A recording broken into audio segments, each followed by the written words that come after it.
படகுல வந்து பார்த்தீங்கன்னா, தாவேகாவுடைய வண்ணத்த பூசியிருக்கிறாங்க. அந்த கொடி கலர்ல வந்து அவங்க பண்ணியிருக்கிறாங்க. தாவேகான்ற பெயர் இருக்கு. தமிழக வெற்றி கழகம்ன்ற பெயர் இருக்கு. இந்த பெயரை வைத்ததுக்கு வந்து அவங்க வந்து நாங்க அந்த மானியத்த குடுக்க மாட்டோம். போட்டுக்குன்னா இந்த கலர் தான் அடிக்கணும். கொடி கலர்லாம் நீங்க அடிக்கக்கூடாது. அப்படி நீங்க அடிச்சீங்கன்னா மானியம் குடுக்க மாட்டோம்னு அதிகாரிகள் மிரட்டல் விடுக்குறாங்க. எத்தனை இடங்கள்ல திமுக வர்ணம் பூசப்பட்ட போட் இருக்குன்னு தெரியுமா உங்களுக்கு?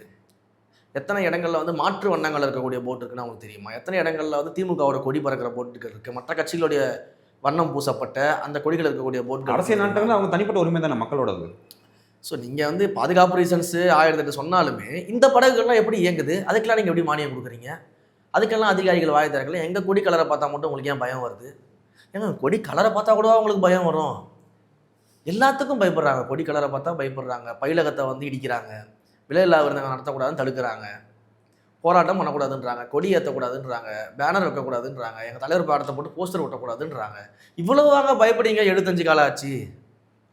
இவ்வளோ பயத்தை வச்சுக்கிட்டு நாங்கள் என்ன நீங்கள் மாறுதடிக்கிட்டீங்க 75 கால கட்சி 75 கால கட்சி 75 ஆண்டு கால கட்சி அப்படின்னு சொல்லிட்டு என்ன மாறுதடிக்கிட்டீங்க? இவ்வளோ பயம் இருக்கிற நீங்கள் இந்த மாதிரிலாம் வெளில வந்து பேசலாமா? அப்போ அமைதியாவது இருங்க.